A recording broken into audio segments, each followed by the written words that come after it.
नमस्कार आदाब, आप देख रहे हैं न्यूज़ 924। आसनसोल म्युनिसिपल कॉर्पोरेशन का इलेक्शन 22 जनवरी को और जाहिर सी बात है कि तमाम शासक पार्टी अपनी पूरी ताकत को झोंक रही है। जब भी कोई इलेक्शन आता है तो उसमें उलटफेर होते हुए हम लोग को दिखाई देता है और इस बार का जो इलेक्शन है इसमें भी बहुत सारे वार्ड ऐसे हैं जहाँ पे जो दिग्गज हैं वो हम लोग को हारते हुए दिखाई दे रहे हैं। टीएमसी ने इस बार 14 मार्च को टिकट दिया है।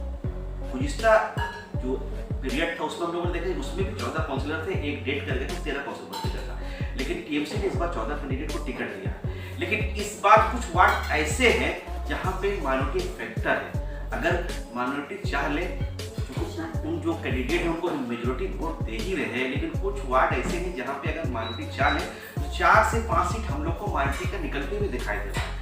आइए सबसे पहले अगर बात की जाए कुल्टी से, कुल्टी की रानी तालाब के हम लोग देख रहे हैं नाज़िमी बेगम वहां पे इंडिपेंडेंस लड़ रही है लेकिन टक्कर देते हुए दिखाई दे रही है। अगर वहां पे मुत्तहिद होकर मार्टी वोट अगर इकट्ठा गिरती तो वहां से जीतती हुई दिखाई दे रही है। इस तरह बात की जाए तीसरागढ़ वार्ड नंबर 105, वहां पे हम लोग देख रहे हैं वहां पे जेएमएम के कैंडिडेट है अफसाना खातून, वो भी टीएमसी और बीजेपी को दोनों को टक्कर देते हुए दिखाई देती है। बात की जाए अगर बढ़ाकर के मनबड़िया, वहां पे जेडीयू से खड़े हैं बद्र आलम, वहां भी एक फैक्टर है, वहां भी अगर माइनॉरिटी मुत्तहिद हो जाए तो वहां भी वो भी सीट माइनॉरिटी को होता हुआ दिखाई दे रहा है। अब अगर बात की जाए वार्ड नंबर 59 जो नियामतपुर में है, क्योंकि यहाँ पे सबकी निगाह थी, यहाँ के एमआईसी थी मीर हसीन, टीएमसी ने उनका टिकट काट के किसी और को कैंडिडेट बनाया है। वहां के जो कैंडिडेट है जाकिर हुसैन वो भी टक्कर देते हुए दिखाई दे रहे हैं। तो 4 वार्ड ऐसा जहाँ पे एक फैक्टर है माइनॉरिटी, अगर माइनॉरिटी के वोट यहाँ पे इकट्ठा होती तो फिर वहां से माइनॉरिटी की सीट हम लोग को जितना वो दिखाई देगा। चूंकि 14 जो सीट और जो टीएमसी ने जो सीट दी है तो वहां पे जो कैंडिडेट है माइनॉरिटी उनके मुकाबले भी माइनॉरिटी खड़ा है। इस तरह बात की जाए अगर आसनसोल की तो वहां गुलाम सरवर के मुकाबले में इरशाद आलम खड़ा है, नैयर सीपीएम से लड़ रहा, उसके साथ में वसीमुल हक खड़ा है, फलसफी आलिया है, उसके साथ में शाहीना है। इसी तरह माइनॉरिटी का मुकाबला माइनॉरिटी है। तो इस बार एक डिसाइडिंग फैक्टर ये होगा कि अगर माइनॉरिटी का वोट इकट्ठा होता है तो हम लोग को 19 से 20 सीट इस बार माइनॉरिटी को जाते हुए दिखाई देगा। अब रही बात आसनसोल की जाए तो पॉलिटिक्स में मेजोरिटी लाने के लिए, पॉलिटिक्स में पुख्तगी लाने के लिए जरूरी है कि नई नस्लों को आगे बढ़ाया जाए। और जहां तक कांग्रेस की बात की जाए तो कांग्रेस एक अपनी आइडियोलॉजी लेके आगे बढ़ती है। कांग्रेस ने 46 से इस बार एक पढ़े लिखे संजीदा टैलेंट तालिब इल्म नगमा हुसैन को अपना कैंडिडेट बनाया। जाहिर सी बात है कि नगमा हुसैन के जो सामने जो कैंडिडेट है वो हैवी वेट कैंडिडेट है, लेकिन नगमा हुसैन की मकबूलियत को देखकर जिस तरह इनको मेजोरिटी और माइनॉरिटी दोनों का जो प्यार मिल रहा उसको देखकर ऐसा लगता है कि ये भी यहाँ टक्कर देती हुई दिखाई देती है। अब ये कितना टक्कर देती है ये तो आने वाला 25 तारीख को पता चलेगा। आइए आज हम लोग नगमा हुसैन से बात करते और जानते कि अपने प्रचार प्रसार को किस तरह आगे बढ़ा रहे हैं। Madam first of all welcome in our channel. आप चूंकि अब इलेक्शन का बहुत कम वक्त बचा है, आप जब आखिरी पड़ाव है प्रचार प्रसार का, अब आपको रिस्पांस कैसा मिला? अल्हम्दुलिल्लाह रिस्पांस तो बहुत बेहतर है, बहुत ही ज़्यादा अच्छा है। जहाँ तक मैं देख पा रही हूँ कि मेरा रिस्पांस काफ़ी अच्छा है, मैं बहुत आगे अच्छा एक पकड़ बनाते हुए चली जा रही हूँ। तो मुझे ऐसा लगता है कि मुझे क्या मतलब काफ़ी लोगों से मैं मिली हूँ, मुझे सब लोगों का एक पॉइंट समझ में आया। उस हिसाब से मैं बहुत अच्छे तरीके से अपना वर्क को लेकर आगे बढ़ रही हूँ। तो स्टूडेंट हो, आप बीएड अभी पढ़ रही थी, अचानक आपने फिर ये मन कैसे बना लेगा फिर अचानक इलेक्शन में लिए?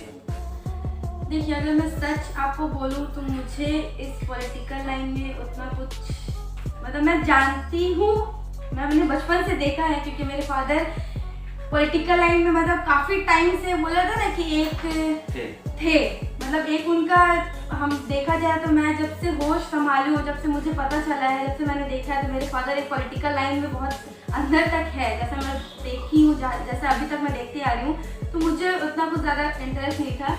क्योंकि मैं बीएड कर रही हूँ तो मेरा भी क्लास रनिंग है, कॉलेज रनिंग है। तो मैं जब ट्यूशन से घर आई तो मतलब मैंने वहाँ पे सुना कि ये काउंसिलर इलेक्शन का अनाउंसमेंट हो गया है, जिसमें फिर से उस टीएमसी पार्टी ने उसी कैंडिडेट को टिकट दे दिया है जिसने कोई भी वर्क नहीं किया। तो ये सुन के मुझे भी थोड़ा अजब सा लगा, बट खैर मुझे इस लाइन में कुछ मतलब ये मेरे माइंड में था कि मतलब कि इस कैंडिडेट को मिल गया ये सही नहीं है, क्योंकि मेरे साथ भी ऐसा हुआ। जैसे मैंने अगले इंटरव्यू में बताया था आप लोगों ने आपको अप्रोच किया कि आपको खड़ा होना तो मैं जब घर आई तो मुझे देखिए घर पे कुछ लोग थे, जैसे भोला अंकल और कुमार अंकल, ये लोग मतलब 2-3 लोग थे, मतलब जो हमारे वार्ड के कुछ लोग हैं सीनियर सिटीजन लोग, वो लोग मेरे घर पे थे, पापा के साथ कुछ बातचीत कर रहे थे। तो जब मैंने उस बात पे गौर किया तो उसमें यही बात चल रही थी कि फिर से मतलब उसी कैंडिडेट को टिकट दे दिया गया जो वर्क नहीं कर रहे। तो मेरे दिमाग में आया, जब वो लोग चले गए तो मेरे पापा घर पे डिस्कस कर रहे थे, क्योंकि हम लोग मतलब थोड़ी कम फैमिली है, एक 4 फैमिली है, तो हम लोग अक्सर बैठ के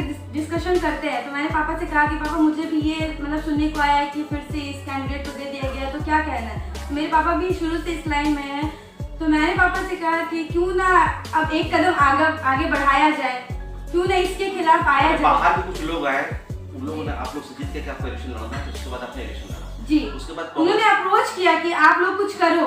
अच्छा चलो, उसके बाद फिर कांग्रेस आई ने आपको टिकट दी। जी ठीक है, आपने कांग्रेस पार्टी चूज किया जी। इसके लिए क्या बोलोगे कांग्रेस को जो आप पे फेथ किया? कांग्रेस पार्टी तो समझ लो मेरे लिए मतलब बहुत ही ज्यादा, मैं यहाँ पे एक्सप्लेन नहीं कर सकती हूँ, क्योंकि उन्होंने मुझे इस काबिल समझा कि उन्होंने मुझे इतना बड़ा टिकट मेरे हाथ में दे दिया, क्योंकि मैं इस लाइन में नहीं हूँ, उनकी नज़र में तो मैं नहीं हूँ, लेकिन उन्होंने मुझे इस काबिल समझा कि मैं इसको बखूबी निभाऊंगी। तो इसलिए मैं कांग्रेस पार्टी के राहुल गांधी, प्रियंका गांधी, इन लोगों का बहुत शुक्रगुजार हूँ कि मुझे इस काबिल समझा कि मैं इस लाइन में आऊँ और इसको वर्क करूँ। तो इंशाल्लाह अगर मुझे इस काबिल समझा गया है तो मैं अपना इस वर्क को बखूबी निभाऊंगी। पॉलिटिक्स के बारे में कहा जाता है कि यहाँ कोई किसी का नहीं होता, यहाँ पे मक्कारी भी है, तैयारी भी है, और ऐसी देखते कोई आज जो दोस्त है कल दुश्मन हो जाएगा, जो दोस्त है वो दुश्मन हो जाएगा, दिखाई दे रहा है। तो आप एक स्टूडेंट थे, फिर आप सियासत की दुनिया में कदम रखे, सियासत कैसा लगा? देखिए सियासत की दुनिया हर मतलब बोला ना सिर्फ पॉलिटिकल लाइन में ये सियासत नहीं, इंसान के हर रिश्ते में सियासत आती है। हाँ ये कुछ नया एक्सपीरियंस है, बस इसको एंजॉय कर रही हूँ, अच्छा लग रहा है, कहाँ कहीं पे कुछ खराब भी लग रहा है, बट ये न्यू एक्सपीरियंस है, इंसान को हर एक्सपीरियंस रखना चाहिए। तो ये मेरा पहला पढ़ा हुआ पहला एक्सपीरियंस है, बस इसको मैं नेगेटिव वे में नहीं लेके जा रही हूँ, पॉजिटिव वे में इसको एंजॉय करते हुए निकाल रही हूँ। नहीं आप जैसे बात है निकलना चाहिए, क्योंकि डेमोक्रेसी को कायम करने के लिए और लोगों को अगर मुआशरे को खुशहाल बनाने के लिए जरूरी है कि नई नस्ल में तालीम को मौका दिया जाए। अच्छा, बहुत बार ऐसा हुआ कि आपके कॉलेज में मैं गया हूँ, आप इस वक्त स्टूडेंट भी थे, जब आप BA पढ़ रहे तो वहाँ पर फंक्शन हो रहा था, तो हमने देखा कि आपको थोड़ा शेर व शायरी से ही बहुत लगा है, और खासकर आप हमेशा ये बताते हैं, कौम को मैसेज देते हैं कि हमारी जो कौम है तो जज्बात ठीक है, लेकिन कौम को जज्बात में नहीं आना चाहिए, बल्कि संजीदा होना चाहिए। तो मैं चाहूँगा कि वो शेर जो अक्सर आप प्रोग्राम में पढ़ते हैं, तो मेरे ऑडियंस से उनको आप वो शेर शेयर करें। वो शेर है, खोखले वादों के सौगात में बह जाते हो, तेज नारों के रिवायात में रह जाते हो, होती नहीं किसी बात पे संजीदगी, वक्त आते ही जज्बात में बह जाते हो।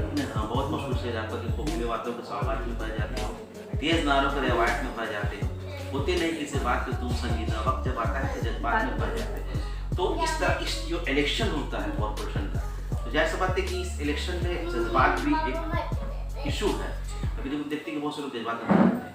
आप एज ए कैंडिडेट लोगों को क्या मैसेज देना चाहेंगे?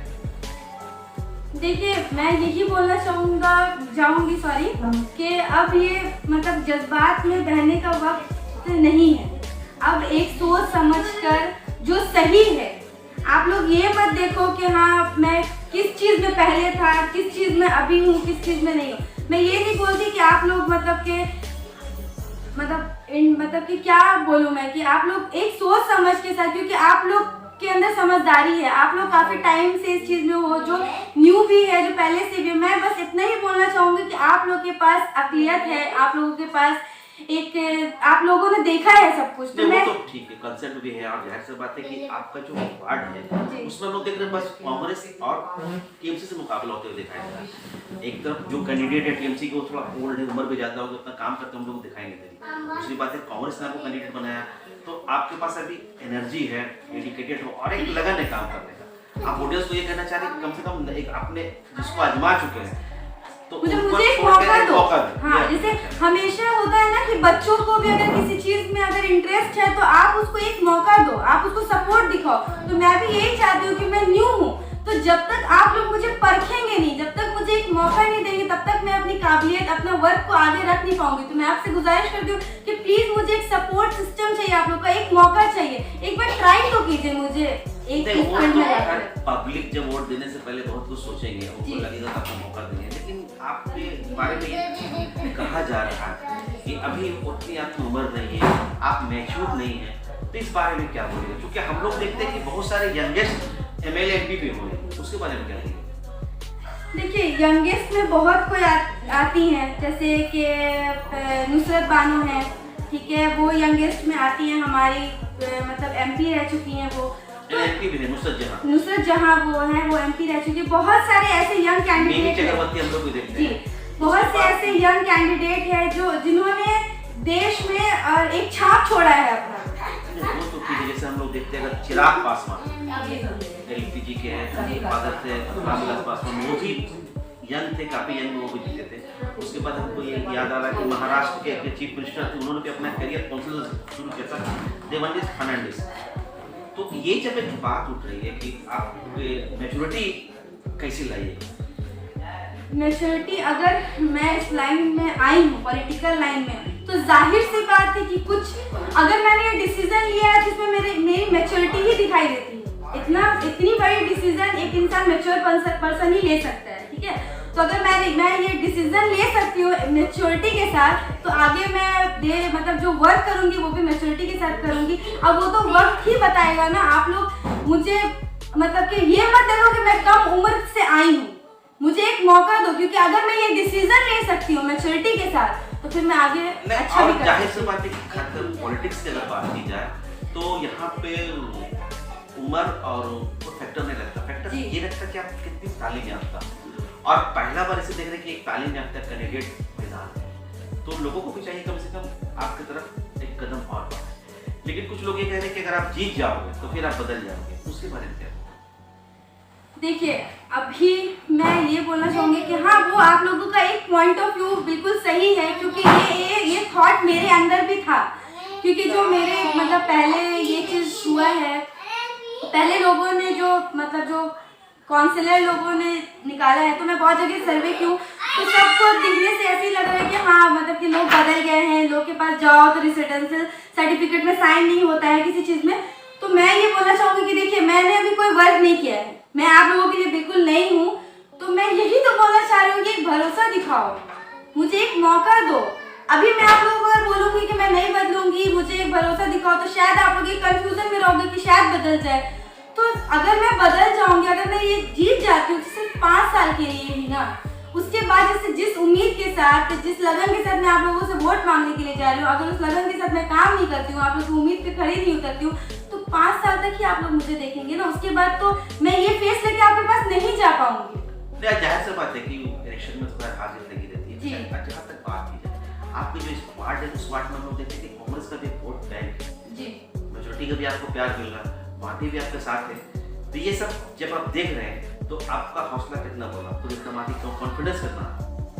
मैं देखिए, एक कहावत है कि इंसान को कॉन्फिडेंस होना अच्छा है, ओवर कॉन्फिडेंस होना अच्छा नहीं है। उसी तरीके से मैं कॉन्फिडेंस हूँ कि मैं ये सीट निकाल लूँगी, क्योंकि मुझे आवाम का, मेरे पूरे वार्ड का इतना प्यार, इतना सपोर्ट, इतना मतलब मेरे प्रति एक चाहत है कि मैं कुछ करूँगी। तो वो देख के मेरे अंदर कॉन्फिडेंस बहुत, मतलब स्टार्टिंग में होता है ना कि मैं इस फील्ड में न्यू हूँ, तो मुझे सब कुछ नया नया लग रहा था कि क्या होगा क्या नहीं होगा। लेकिन अभी कुछ टाइम के बाद जितना मैंने सर्वे किया है, जितने मैं लोगों से मिली हूँ, कनेक्ट एक होता है, एक कनेक्शन मैंने बनाया है, तो मुझे कॉन्फिडेंस है कि इंशाल्लाह मैं ये सीट निकालूंगी, क्योंकि मेरे साथ मेरे बड़ों की दुआएं हैं। आप जीत रही हो। अच्छा, इंशाल्लाह जरूर। देखिए वो अगर मैं डायरेक्ट आपको बोलूंगी कि मैं जीत जाऊंगी, तो वो एक बड़ा बोल हो जाएगा, तो बड़ी बोल मैं नहीं बोलूंगी। टक्कर दे रही फाइट। हाँ, ये तो है कि फील्ड में मैं टक्कर दे रही, न्यू कैंडिडेट के हिसाब से, न्यू इसमें आके यंगेस्ट होके मैं टक्कर दे रही हूँ, इसका मुझे भरोसा है। वो तो 25 तारीख को पता चलेगा। हाँ, वो देखिए, जीत हार ये ऊपर वाले की मर्जी है, लेकिन अगर मैं कोशिश भी ना करूँ, ये मेरी वार्ड के लोगों को सपोर्ट मिल रहा है। हाँ, मुझे बहुत सपोर्ट है मेरे वार्ड के, मेरे बड़ों का मतलब दुआ है। चलिए, अब ये चाहेंगे कि आप कैंडिडेट भी हैं, चलते चलते आपके जो वार्ड के लोग हैं उनसे कब अपील करते हैं? मैं अपने वार्ड के लोगों से ये अपील करना चाहूँगी कि मैं अभी अगर इस चीज़ में आई हूँ तो आप लोग के भरोसे आई हूँ, मुझे आप लोगों का एक सपोर्ट चाहिए जो बखूबी मुझे मिल रहा है। मैं मैं नाशुक्री नहीं करूँगी। मुझे बहुत सपोर्ट मिल रहा है आप लोगों से, बहुत प्यार मिल रहा है, बहुत उम्मीद, एक चाहत मिल रही है मुझे। तो मैं चाहूँगी कि इसी चाहत के साथ, इसी मोहब्बत के साथ, इसी हौसला अफजाई के साथ आप लोग मेरा सपोर्ट करें, मुझे सपोर्ट करके आगे बढ़ाएं और इंशाल्लाह मेरी जीत होगी और मुझे मौका देना। इंशाल्लाह मैं जीत के आऊँगी वापस। अब अपनी बात आपके शेर के साथ खत्म करना चाहेंगे। न समझोगे तो मिट जाओगे ए हिंदुस्तान वालों, न समझोगे तो मिट जाओगे ए हिंदुस्तान वालों, तुम्हारी दास्तां भी ना होगी दास्तान होगी। आप देख रहे थे, ये थे नगमा हुसैन और यकीनी तौर पर एक तेवर, एक बहुत बेबाकी से, बहुत लीडर से इलेक्शन लड़ रही। और जाहिर सी बात है कि जब कॉर्पोरेशन का इलेक्शन हो तो जिसकी सरकार होती उन्हें एज मिलता है, उन्हें सपोर्ट मिलता है, लेकिन उसके बावजूद भी ये कांग्रेस की कैंडिडेट है और कांग्रेस की कैंडिडेट होने के बाद भी बड़ी बेबाकी से अपनी बात कहती है, प्रचार प्रसार को बेचारी, और लोगों का इनको आशीर्वाद मिला। तो इनका जो त्यौहार है, इनका अंदाज को देखकर ये लग रहा है कि ये बहुत अच्छा टक्कर देते हुए दिखाई दे रही है। और इनकी जो रेशियो है, इनकी जो मकबूलियत है, अगर इसी तरह ये 22 तारीख तक बरकरार रख सकती है तो हो सकता है कि आसनसोल म्युनिसिपल कॉर्पोरेशन में हम लोग को एक बहुत बड़ा उलटफेर देखने को मिलेगा। कैमरामैन अजय के साथ